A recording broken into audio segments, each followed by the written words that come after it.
یہ 1977 کے ابتدائی ایام تھے۔ ذوالفقار علی بھٹو وزیر اعظم تھے اور احمد فراز وفاقی وزارت اطلاعات کے ایک افسر تھے۔ احمد فراز کو بھٹو حکومت کے خاتمے سے بہت پہلے مارشل لاء کے بوٹوں کی آواز سنائی دینے لگی تھی اور وہ اپنے اشعار کے ذریعے جمہوریت کو درپیش خطرات کا اظہار بھی کرنے لگے۔ اس وقت کے آرمی چیف جنرل ضیاء الحق کے حکم پر احمد فراز کو آرمی ایکٹ کے تحت گرفتار کر لیا گیا۔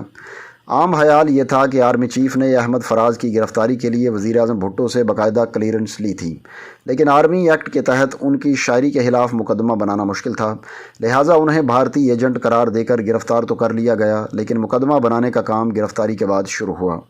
احمد فراز کی گرفتاری کے باعث پاکستان کے شاعروں اور ادیبوں میں کھلبلی مچ گئی۔ کشور نہید بھاگ کر بیگم نصرت بھٹو کے پاس پہنچی اور درخواست کی کہ وہ احمد فراز کی رہائی کے لیے وزیر اعظم سے بات کریں۔ دوسری طرف کچھ اخبارات میں احمد فراز کی کردار کشی شروع ہو گئی اور ان پر توہین رسالت کے الزامات لگائے جانے لگے۔ اس صورتحال میں ان کے ایک شاعر دوست سیف الدین سیف نے عابد حسن منٹو کے ذریعے لاہور ہائی کورٹ میں ایک درخواست دائر کر دی، جس میں کہا گیا کہ احمد فراز کو بغیر کسی مقدمے کے حبس بے جا میں رکھا گیا ہے۔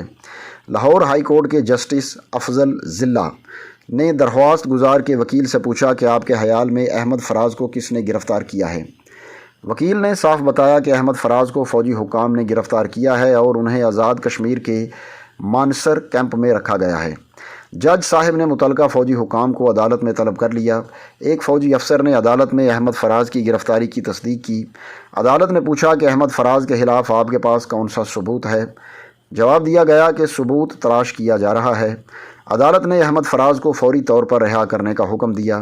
عدالت کے حکم پر احمد فراز رہا ہو گئے تو جنرل ضیاء بڑے سیخ پا ہوئے۔ انہوں نے اس فوجی افسر کو طلب کر لیا جس نے عدالت میں احمد فراز کی گرفتاری کا اعتراف کیا تھا۔ آرمی چیف نے اپنے افسر سے پوچھا کہ اگر تم نے گرفتاری کی تصدیق کر بھی دی تھی تو یہ بتانے کی کیا ضرورت تھی کہ ابھی تمہارے پاس احمد فراز کے خلاف کوئی ثبوت نہیں؟ فوجی افسر نے اپنے باس کو کہا کہ اگر میں کہتا کہ ثبوت موجود ہے تو عدالت کہتی کیا ثبوت ہے، تو پھر میں کیا کرتا؟ دوسری طرف وزیر اعظم بھٹو نے احمد فراز کو بتایا کہ اس دفعہ تمہیں بچا لیا ہے، آئندہ نہیں بچا سکوں گا۔ کچھ مہینوں کے بعد جنرل ضیاء الحق نے اپنے محسن ذوالفقار علی بھٹو کا دھڑن تختہ کر دیا۔ 29 مئی 2024 کی صبح میں اسلام آباد ہائی کورٹ پہنچا، جہاں آزاد کشمیر کے ایک شاعر احمد فرحاد کی بازیابی کے لیے جسٹس محسن اختر کیانی کی عدالت میں سماعت تھی۔ 2 ہفتے قبل احمد فرحاد کو اسلام آباد سے نامعلوم افراد ان کے گھر کے باہر سے اٹھا کر لے گئے تھے۔ احمد فرحاد کی اہلیہ سیدہ عروج زینب نے ایمان مزاری ایڈوکیٹ کے ذریعے اسلام آباد ہائی کورٹ میں اپنے شوہر کی بازیابی کے لیے درخواست دائر کی تھی۔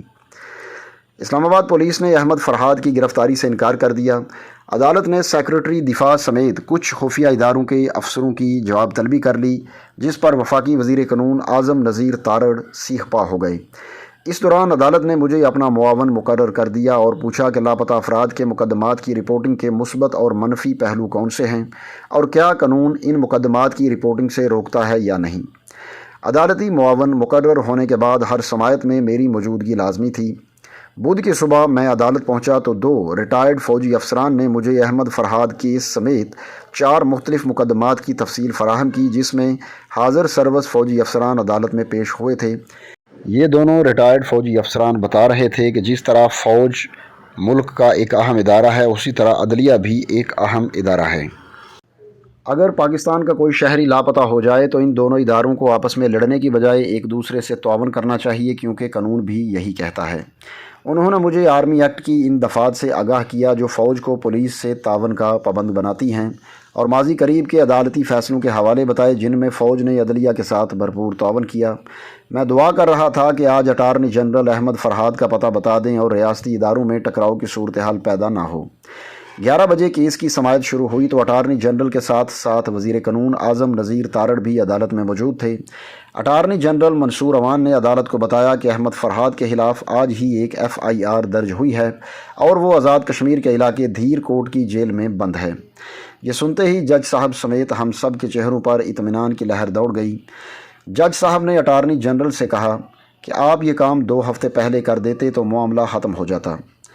میں نے عدالت کو بتایا کہ پارلیمنٹ نے جبری گمشدگی کے خاتمے کے لیے 2022 میں ایک بل پیش کیا تھا۔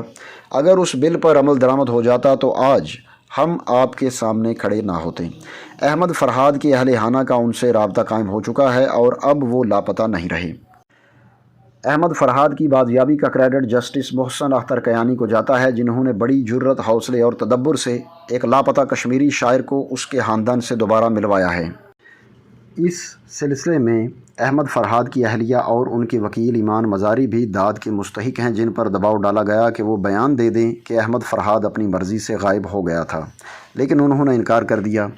بہرکیف جب احمد فرحاد کی اہلیہ دھیر کوٹ پہنچیں تو بتایا گیا کہ وہ مظفر آباد پولیس کے پاس ہیں، تو یہ باہمت خاتون مظفر آباد پہنچ گئیں۔ امید کی جانی چاہیے کہ پارلیمنٹ اور عدلیہ مل کر پاکستان میں قانون کی حکمرانی قائم کریں گے۔ قانون کی حکمرانی قائم نہ ہوئی تو پھر یاد رکھیے کہ پہلے یہ احمد فراز گرفتار ہوئے تھے اور کچھ عرصہ کے بعد ذوالفقار علی بھٹو بھی گرفتار ہو گئے تھے۔ جس معاشرے میں کسی شاعر کی گستاخی برداشت نہ کی جائے، اس معاشرے میں کسی پاپولر لیڈر کو بھی برداشت نہیں کیا جاتا۔ یہ حامد میر کا کالم تھا جو 30 مئی 2024 کو روزنامہ جنگ میں شائع ہوا۔